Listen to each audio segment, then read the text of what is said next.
ಶುಭೋದಯ ವಿದ್ಯಾರ್ಥಿಗಳ ದ್ವಿತೀಯ PUC ದೀರ್ಘಗದ್ಯ ಭಾಗದಲ್ಲಿ ಕೃಷ್ಣೇಗೌಡನ ಆನೆ 1ರಿಂದ 12 ಅಧ್ಯಾಯಗಳು ಇಲ್ಲಿಗೆ ಮುಕ್ತಾಯ ಆಗಿವೆ. ಈಗ ನಾವು ಅದನ್ನು ರಿವಿಷನ್ ಮಾಡೋಣ.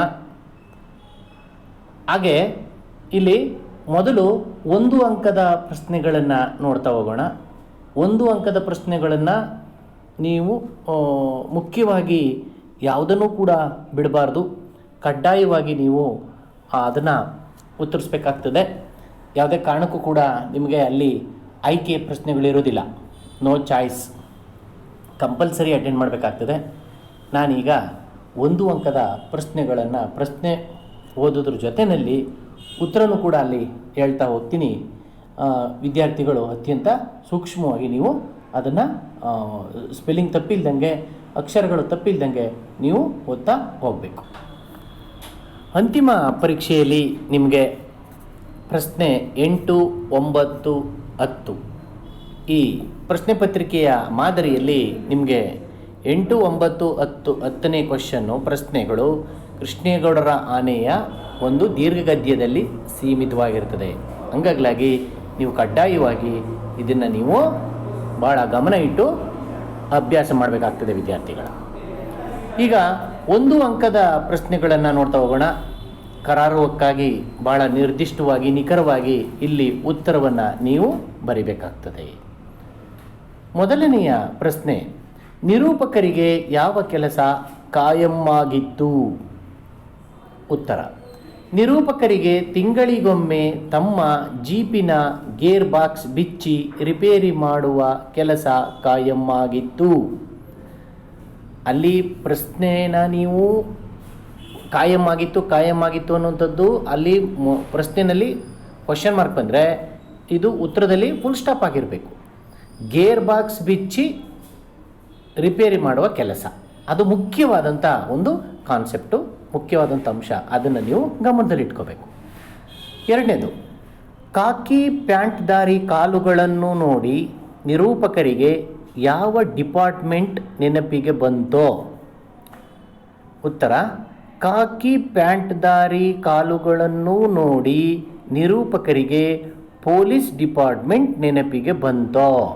ನೋಡಿ ವಿದ್ಯಾರ್ಥಿಗಳ, ನೀವು ಅಧ್ಯಾಯ 1, 2 ಹಿಂಗೆ ಓದ್ತಾ ಹೋದಂಗೆ ನೀವು ಅದರೊಳಗಿರುವಂತಹ ಪ್ರಶ್ನೆ ಉತ್ತರ. ಮೂರನೇದು, ದುರ್ಗಪ್ಪ ಏನನ್ನು ಕೇಳಿ ಪಡೆಯಲು ಬಂದಿದ್ದನೋ? ತುಂಬ ಸರಳವಾದ ಪ್ರಶ್ನೆ. ಇದಕ್ಕೆ ಉತ್ತರ ಏನನ್ನು? ದುರ್ಗಪ್ಪ ಕೊಡಲಿಯನ್ನು, ಕೊಡಳಿ ಅಂತ ಮಾಡಬಾರ್ದು, ಯಾರಲ್ಲ, ಕೊಡಳಿ. ನೀವು ಬರೆಯುವಂಥ ಸಂದರ್ಭದಲ್ಲಿ ಸಾಮಾನ್ಯವಾಗಿ ತಪ್ಪು ಮಾಡ್ತೀರಾ. ಕೆಲವು ವಿದ್ಯಾರ್ಥಿಗಳು ಕೊಡಳಿ ಅಂತ ಬರೀತೀರಾ, ಅದು ತಪ್ಪು. ಕೊಡಲಿಯನ್ನು ಕೇಳಿ ಪಡೆಯಲು ಬಂದಿದ್ದನೋ? ಮುಂದಿನದು, ದುರ್ಗಪ್ಪನ ಪ್ರಕಾರ ತರ್ಲೆ ಡಿಪಾರ್ಟ್ಮೆಂಟ್ ಯಾವುದು? ಉತ್ತರ, ದುರ್ಗಪ್ಪನ ಪ್ರಕಾರ ಟೆಲಿಫೋನ್ ಡಿಪಾರ್ಟ್ಮೆಂಟ್ ತರ್ಲೆಯದಾಗಿತ್ತು.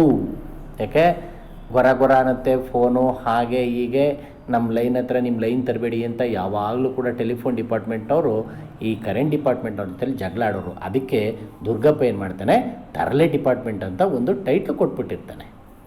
ನಂತರ 5ನೇದು, ದುರ್ಗಪ್ಪ ಕೊಡಲಿಯನ್ನು ಎಲ್ಲಿ ಹುಡುಕಿದ?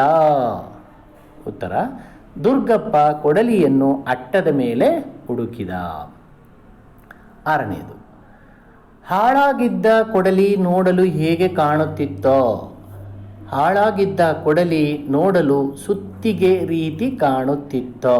ಸುತ್ತಿಗೆ ಅಂದರೆ ವಿದ್ಯಾರ್ಥಿಗಳ ಹ್ಯಾಮರ್, ಸುತ್ತಿಗೆ ರೀತಿ ಕಾಣ್ತಾ ಇತ್ತು. ನಂತರ 7ನೇದು, ಕೃಷ್ಣೇಗೌಡರ ಆನೆ ಮೊದಲು ಯಾವ ಮಠದಲ್ಲಿತ್ತೋ? ಮುಖ್ಯವಾದಂಥದ್ದು, ಕೃಷ್ಣೇಗೌಡರ ಆನೆಯು ಮೊದಲು ಗೂಳೂರು. ಸರಿಯಾಗಿ ಬರೀಬೇಕು ಸ್ಪೆಲ್ಲಿಂಗ್ನ. ನೀವು ಇಲ್ಲಿ ಬಾಯಲ್ಲಿ ಹೇಳ್ಬಿಡ್ತೀರಾ, ಬಟ್ ಬರವಣಿಗೆ ಸಂದರ್ಭದಲ್ಲಿ ತಪ್ಪು ಬರೀಬಾರ್ದು. ಬರವಣಿಗೆನೇ ಬೇರೆ, ನಿಮ್ಮ ವಾಚನ ಮಾಡೋದೇ ಬೇರೆ, ನೀವು ಕೇಳಿಸ್ಕೊಳ್ಳೋದೇ ಬೇರೆ, ಅಲ್ಲಿ ಬರೆಯೋದೇ ಬೇರೆ ಆಗಿರ್ತದೆ. ದಯವಿಟ್ಟು ನೀವು ಓದಿ, ನೀವು ವಿತೌಟ್ ಸೀನ್ ನೋಡ್ಕದೇನೆ ಅದನ್ನು ಬರೆದು ನೀವು ಅಭ್ಯಾಸ ಮಾಡಬೇಕು ವಿದ್ಯಾರ್ಥಿಗಳ. ಗೂಳೂರು ಮಠದಲ್ಲಿತ್ತು. 8ನೇದು, ಕೃಷ್ಣೇಗೌಡರ ಆನೆಯ ಹೆಸರೇನು? ಕೃಷ್ಣೇಗೌಡರ ಆನೆಯ ಹೆಸರು ಗೌರಿ. Full stop. 9ನೇದು, ಆನೆಗೆ ಜಗದ್ಗುರುಗಳನ್ನು ಹೊರುವ ಕೆಲಸ ತಪ್ಪಿ ಓದುವುದೇಕೆ? ಪ್ರಶ್ನೆಯಲ್ಲಿ ಸ್ವಲ್ಪ ತಪ್ಪಾಗಿದೆ ನೋಡಿ. ಆನೆಗೆ ಜಗದ್ಗುರುಗಳನ್ನು ಹೊರುವ ಕೆಲಸ ಅಂತ ಬರಬೇಕಲ್ಲಿ, ಹೊರುವ ಕೆಲಸ ತಪ್ಪಿ ಓದುವುದೇಕೆ? ಉತ್ತರ, ಜಗದ್ಗುರುಗಳನ್ನು ಅಡ್ಡಪಲ್ಲಕ್ಕಿಯಲ್ಲಿ ಹೊರಲಾರಂಭಿಸಿದ್ದರಿಂದ ಆನೆಗೆ ಜಗದ್ಗುರುಗಳನ್ನು ಹೊರುವ ಕೆಲಸ ತಪ್ಪಿ ಹೋಯಿತು. ಮುಂದೆ 10ನೇದು, ಸರ್ಕಾರ ಯಾವ ಕಂಪನಿಗೆ ಬೆಂಕಿ ಕಡ್ಡಿ ಮರ ಕಡಿಯಲು ಗುತ್ತಿಗೆ ಕೊಟ್ಟಿತೋ? ವಿದ್ಯಾರ್ಥಿಗಳು ಅಲ್ಲೂ ಕೂಡ ಸ್ಪೆಲ್ಲಿಂಗ್ ತಪ್ಪದೆ, ಗುತ್ತಿಗೆ ಅಂತದೆ, ಗುತ್ತಿಗೆ ಅಂತ ಅದನ್ನು ನೋಡ್ಕೊಳ್ಳಿ. ಉತ್ತರ, ಸರ್ಕಾರ ವಿಮ್ಕೋ ಕಂಪನಿಗೆ ಬೆಂಕಿ ಕಡ್ಡಿ ಮರ ಕಡಿಯಲು ಗುತ್ತಿಗೆ ಕೊಟ್ಟಿತೋ. ನೋಡಿ, ಉತ್ತರದಲ್ಲಿ ಸರಿಯಾಗಿ ಕೊಟ್ಟಿದ್ದಾರೆ, ಪ್ರಶ್ನೆಯಲ್ಲಿ ಗುತ್ತಿಗೆ ಅಂತ ಹಾಕ್ಬಿಟ್ಟಿದ್ದಾರೆ. ವಿಮ್ಕೋ ಅನ್ನುವಂಥದ್ದು. 11ನೇದು, ಆನೆಯ ಮಾವುತನ ಹೆಸರೇನು? ಆನೆಯ ಮಾವುತನ ಹೆಸರು ವೇಲಾಯುಧ. ನಂತರ 12ನೇದು, ಕೃಷ್ಣೇಗೌಡ ದುಡ್ಡಿನ ಮುಖ ನೋಡಿದ್ದು ಯಾವಾಗ? ಉತ್ತರ, ಕೃಷ್ಣೇಗೌಡ ದುಡ್ಡಿನ ಮುಖ ನೋಡಿದ್ದು ಆನೆ ಬಂದ ಮೇಲೆ. 13ನೇದು, ಕೃಷ್ಣೇಗೌಡನ ಆನೆ ಯಾರ ಅಂಗಡಿಯನ್ನು ದೂಡಿ ಬೀಳಿಸಿತ್ತು? ಉತ್ತರ, ಕೃಷ್ಣೇಗೌಡನ ಆನೆ ರೆಹಮಾನ್ ಸಾಬಿಯ ಅಂಗಡಿಯನ್ನು ದೂಡಿ ಬೀಳಿಸಿತ್ತು. 14ನೇದು, ರೆಹಮಾನ್ ಐ ವಿಟ್ನೆಸ್ ಎಂದು ಯಾರನ್ನು ತೋರಿಸಿದನೋ? ನೋಡಿ, ಸ್ಪೆಲ್ಲಿಂಗ್ ಸರಿಯಾಗಿ ಬರೀಬೇಕು ವಿದ್ಯಾರ್ಥಿಗಳ. ಇದರಲ್ಲಿ ಯಾವುದೇ ಕಣ್ಣು ಕೂಡ ತಪ್ಪು ಬರೀಬಾರ್ದು, ಪ್ರಾಕ್ಟೀಸ್ ಮಾಡಬೇಕು. ಓದೋದಕ್ಕಿಂತ ನೀವು ನೋಡ್ದೇ 1-2 ಸಲ 3 ಸಲ ಬರೆದು ಇದನ್ನು ಅಭ್ಯಾಸ ಮಾಡಬೇಕು. ರೆಹಮಾನ್ ಐ ವಿಟ್ನೆಸ್ ಎಂದು ಜುಬೇದಾಳನ್ನು ತೋರಿಸಿದನೋ? 15ನೇದು, ನಿರೂಪಕರ ಇಕಾಲಜಿಸ್ಟ್ ಸ್ಪೆಲ್ಲಿಂಗ್ ನೋಡಿ ಸರಿಯಾಗಿ ಬರೀಬೇಕು. ನಿರೂಪಕರ ಇಕಾಲಜಿಸ್ಟ್ ಗೆಳೆಯ ಯಾರು? ಉತ್ತರ, ನಿರೂಪಕರ ಇಕಾಲಜಿಸ್ಟ್ ಗೆಳೆಯ ಪ್ರಕಾಶ್. 16ನೇದು, ಆನೆ ಇಲ್ಲದ್ದರಿಂದ ವೇಲಾಯುಧ ಎಲ್ಲಿ ಕೆಲಸಕ್ಕೆ ಸೇರಿದ? ಉತ್ತರ, ಆನೆ ಇಲ್ಲದ್ದರಿಂದ ವೇಲಾಯುಧ ಶಿವೇಗೌಡರ ಸಾಮಿಲ್ಲಿನಲ್ಲಿ ಕೆಲಸಕ್ಕೆ ಸೇರಿದನೋ? ನಂತರ 17ನೇದು, ಫಾರೆಸ್ಟರ್ ಆಫೀಸರ್ನ ಹೆಸರೇನೋ?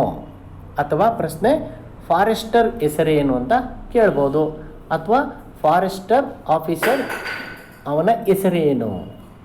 ಉತ್ತರ, ಫಾರೆಸ್ಟ್ ಆಫೀಸರ್ ಹೆಸರು ನಾಗರಾಜ.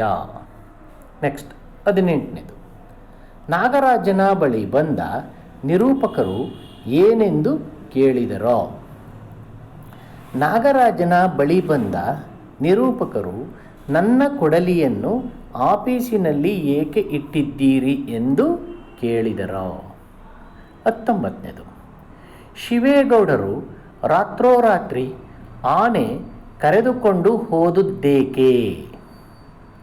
ಉತ್ತರ, ಶಿವೇಗೌಡರು ತಮ್ಮ ಸಾಮಿಲ್ಲಿನಲ್ಲಿ ಕಳ್ಳನಾಟ ಅಂತಂದರೆ, ನಾಟ ಅಂದರೆ ಮರಗಳು, ಕಳ್ಳು ಮಾಲ್ ಬಂದಿತ್ತು, ಮರದ ಒಂದು ಲೋಡು, ಅದನ್ನು ಸಾಗಿಸಲು ರಾತ್ರೋರಾತ್ರಿ ಆನೆ ಕರೆದುಕೊಂಡು ಹೋದರೋ?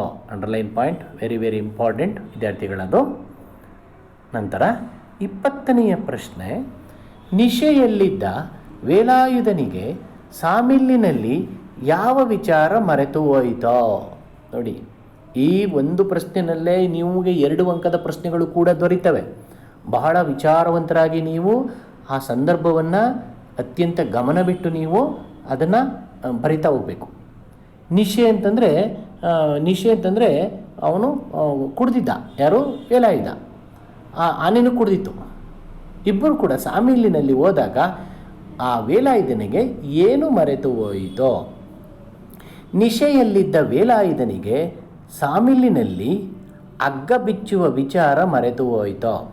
ಲಾರಿಗೆ ಕಟ್ಟಿರುವ ಹಗ್ಗಗಳನ್ನು ಬಿಚ್ಚಿ ನಂತರ ಲಾರಿಯಲ್ಲಿದ್ದ ಮರಗಳನ್ನು ಕೆಳಗೆ ಕೆಡಗಬೇಕು, ಬೀಳಿಸಬೇಕು ಅನ್ನುವಂತಹ ವಿಚಾರ, ಹಗ್ಗ ಬಿಚ್ಚುವ ವಿಚಾರ ಮರೆತು ಹೋಯಿತು.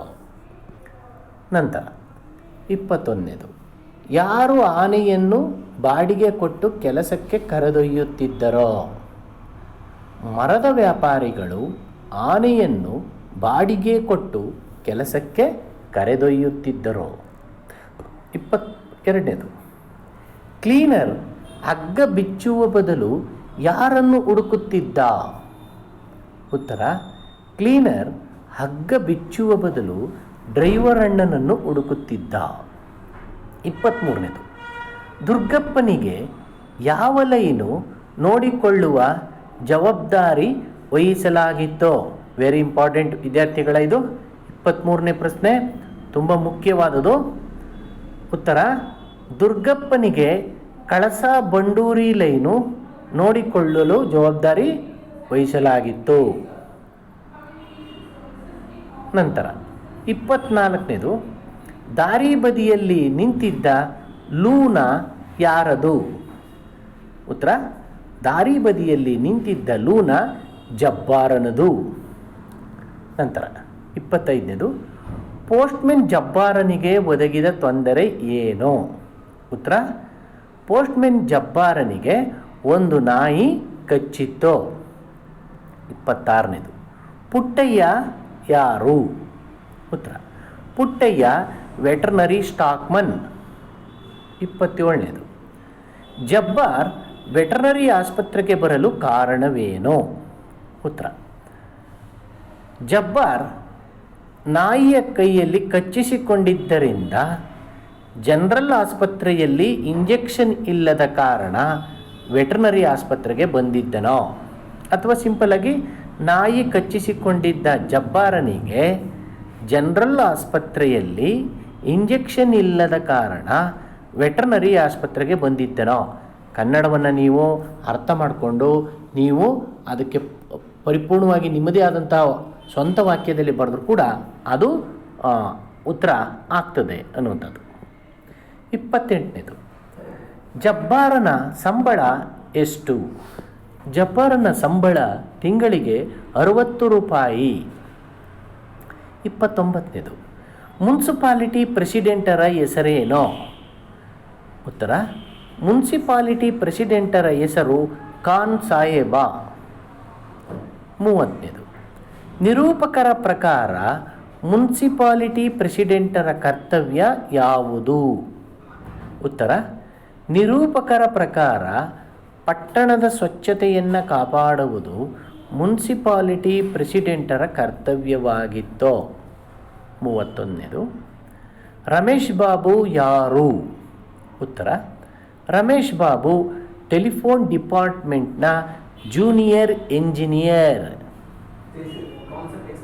32ನೇದು, ಕತ್ತಲಲ್ಲಿ ನೆಲದಿಂದ ಮೇಲೆದ್ದು ನೇತಾಡುತ್ತಿದ್ದುದು ಎಷ್ಟನೇ ನಂಬರಿನ ಕಂಬ? ಉತ್ತರ, ಕತ್ತಲಲ್ಲಿ ನೆಲದಿಂದ ಮೇಲೆದ್ದು ನೇತಾಡುತ್ತಿದ್ದುದು 17ನೇ ನಂಬರಿನ ಕಂಬ. 33ನೇದು, ಟೆಲಿಫೋನ್ ಕಂಬದ ಮೇಲೆ ಮೃತನಾದ ಲೈನ್ಮನ್ ಯಾರು? ಉತ್ತರ, ಟೆಲಿಫೋನ್ ಕಂಬದ ಮೇಲೆ ಮೃತನಾದ ವ್ಯಕ್ತಿ ಲೈನ್ಮನ್ ತಿಪ್ಪಣ್ಣ. ಓಕೆ, ಟೆಲಿಫೋನ್ ಸಿಬ್ಬಂದಿ ಯಾರ ವಿರುದ್ಧ ಮುಷ್ಕರ ಹೂಡಿದರೋ?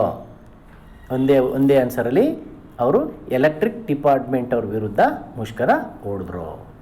ಮುಂದೆ 35ನೇದು, ಯಾವ ವಿಷಯ ಪ್ರಸ್ತಾಪಿಸಲು ಲೇಖಕರು ಮೀಟಿಂಗಿಗೆ ಹೋಗಿದ್ದರೋ? ಯಾವ ವಿಷಯ? ಕಂತ್ರಿ ನಾಯಿಗಳ ನಿರ್ಮೂಲನೆಯ ವಿಷಯ. ಅದೊಂದು ಪಾಯಿಂಟ್ನ ಭಾಳ ಗಮನದಲ್ಲಿಟ್ಕೊಳ್ಳಿ ವಿದ್ಯಾರ್ಥಿಗಳ. ಹಾಗೆಯೇ 36ನೇದು, ಆನೆಯ ಕಾಲಿಗೆ ಸರಪಳಿ ಕಟ್ಟದೇ ಇರಲು ಕೃಷ್ಣೇಗೌಡ ಕೊಟ್ಟ ಕಾರಣ ಏನೋ? ಕಾಲಲ್ಲಿ ಗಾಯ ಆಗಿತ್ತು, ಅದಕ್ಕೆ ಅವನು ಸರಪಳಿ ಹಾಕೋಕ್ಕಾಗಲ್ಲ ಅಂತ ಹೇಳಿತು. ಅದನ್ನು ನಿಮ್ಮದೇ ಆದಂಥ ಸ್ವಂತ ಒಂದು ವರ್ಡಲ್ಲಿ ಬರೆದ್ರೂ ಕೂಡ, ಪದದಲ್ಲಿ ಬರೆದ್ರೂ ಕೂಡ ಅದು ಉತ್ತರ ಸರಿ ಆಗ್ತದೆ. ಮುಂದೆ 37ನೇದು, ರೇಂಜರ್ ಆನೆಗೆ ಶೂಟ್ ಮಾಡುವಂತೆ ಯಾರಿಗೆ ಸೂಚಿಸಿದರೋ? ವೆರಿ ಇಂಪಾರ್ಟೆಂಟ್ ವಿದ್ಯಾರ್ಥಿಗಳ, ಇದು ಯಾರಿಗೆ ಸೂಚಿಸಿದ? ರೇಂಜರು ನಾಗರಾಜನಿಗೆ. ಮುಂದೆ 38ನೇದು, ಆನೆ ಶಾಸ್ತ್ರದವನು ಏನೆಂದು ಭವಿಷ್ಯ ನುಡಿದಿದ್ದನೋ? ಇಲ್ಲಿ ಗೂಳೂರು ಮಠದಲ್ಲಿದ್ದಾಗ ಏನಂತ ಭವಿಷ್ಯ ನುಡಿದಿದ್ದ? 5 ಜನರ ಸಾವಾಗ್ತದೆ ಅಂತ. 39ನೇದು, ನಾಗರಾಜ ಕೋವಿ ಹಿಡಿದು ಎಲ್ಲಿ ಕುಳಿತಿದ್ದ? ನಾಗರಾಜ ಕೋವಿ ಹಿಡಿದು ಶಿವೇಗೌಡರ ತೋಟದ ಮೂಲೆಯ ಶಿಕಾರಿ ಗಂಡಿ ಅಥವಾ ಆಯಕಟ್ಟಿನ ಶಿಕಾರಿ ಗಂಡಿಯಲ್ಲಿ ಕುಳಿತಿದ್ದನೋ. 40ನೇದು, ಆನೆ ಬೇಲಿ ದಾಟಿ ಹೋಯ್ತೆಂದು ನಾಗರಾಜನಿಗೆ ಹೇಳಿದವರು ಯಾರು? ಗಾರ್ಡ್ ರಾಮಪ್ಪ. ಒಂದೇ ಆನ್ಸರ್. 41ನೇದು, ಸಾರ್ವಜನಿಕರು ನಾಗರಾಜನ ಸಾವಿನ ಬಗ್ಗೆ ಏನಂತ ಯೋಚಿಸಿದ್ರು?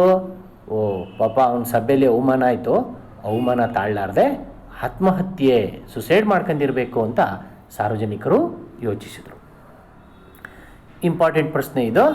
ಪೊಲೀಸರು ಏನೆಂದು ಮಹಜರು ಬರೆದುಕೊಂಡರೋ? ಮಹಜರು ಅಂತಂದರೆ ಮಾರ್ಟಿಂಗ್, ಅದು ಅಲ್ಲಿ ಪೋಸ್ಟ್ ಮಾರ್ಟಮ್ ರಿಪೋರ್ಟ್ ಏನಂತ ಬರ್ಕೊಂಡ್ರು? ಉತ್ತರ, ಪೊಲೀಸರು ನಾಗರಾಜನ ಕೋವಿ ಸಿಕ್ಕಿದೆ, ಎಣ ಸಿಕ್ಕಿಲ್ಲ ಎಂದು ಮಹಜರು ಬರೆದುಕೊಂಡರೋ. ವೆರಿ ವೆರಿ ಇಂಪಾರ್ಟೆಂಟ್ ವಿದ್ಯಾರ್ಥಿಗಳ. ಹಾಗೆಯೇ ಕೊನೆಯ ಪ್ರಶ್ನೆ, ಕೃಷ್ಣೇಗೌಡನನ್ನು ಕಾಡಿದ ಕಳವಳವೇನೋ? ಇದು ಕೂಡ ಇಂಪಾರ್ಟೆಂಟು, ಇದು ಕೂಡ ಮೇನ್ ಎಕ್ಸಾಮಲ್ಲಿ ಬಂದಿತ್ತು. ಆನೆ ಮತ್ತೆ ಊರಿಗೆ ಹಿಂತಿರುಗಿದರೆ ಏನಪ್ಪ ಮಾಡುವುದು ಎಂದು ಕೃಷ್ಣೇಗೌಡ ಕಳವಳಗೊಂಡನೋ. ಕಳವಳ ಅಂದರೆ ಚಿಂತೆ, ಒಂದು ರೀತಿಯಾದಂಥ ಆತಂಕ. ಯಾರಿಗೆ? ಕೃಷ್ಣೇಗೌಡನಿಗೆ. ಯಾಕೆ ಮೊದಲೇ ಸಲ ಅಲ್ಲಿ ಕಾಡಪ್ಪ ಶೆಟ್ಟರು ಅಯ್ಯಪ್ಪ ಸ್ವಾಮಿ ಫೋಟೋನ ಮೆರವಣಿಗೆ ಮಾಡ್ತಾ ಇರಬೇಕಾದ್ರೆ ಕರೆಂಟ್ ತಗಲಿ ಹೋಗಿ ಅದು ಮತ್ತೆ ಏನೇನೋ ಅನಾಹುತ ಮಾಡಿ ಮತ್ತೆ ಊರಿಗೆ ಬಂದಿತ್ತು. ಹಾಗೆಯೇ ಈಗ ಏನೋ ಅನಾಹುತ ಮಾಡಿ ಆ ನಾಗರಾಜನ ಸಾಯಿಸಿ ಮತ್ತೆ ಇನ್ನೊಂದು ಸಲ ನನ್ನ ಮನೆಗೆ ಬಂದರೆ ಏನಪ್ಪ ಮಾಡೋದು, ಮತ್ತೆ ನನಗೆ ತೊಂದರೆ, ಮತ್ತೆ ನನಗೆ ಚಿಂತೆ ಅನ್ನುವಂಥ ಒಂದು ಆತಂಕ, ಒಂದು ಭಯ ಕೃಷ್ಣೇಗೌಡನಿಗೆ ಉಂಟಾಯಿತು. ವಿದ್ಯಾರ್ಥಿಗಳ, ಇಲ್ಲಿಗೆ ನೀವು 1 ಅಂಕದ ಪ್ರಶ್ನೆಗಳನ್ನು ಈ ದಿನ ನಾನು ಕಳಿಸಿರ್ತೀನಿ. ಮುಂದಿನ ತರಗತಿಯಲ್ಲಿ 2 ಅಂಕದ ಪ್ರಶ್ನೆಗಳಿಗೆ ನಾನು ವಿವರಣೆಯನ್ನು ಹೇಳ್ತಾ ಮುಗಿಸ್ಕೊಡ್ತೀನಿ. ಧನ್ಯವಾದಗಳು.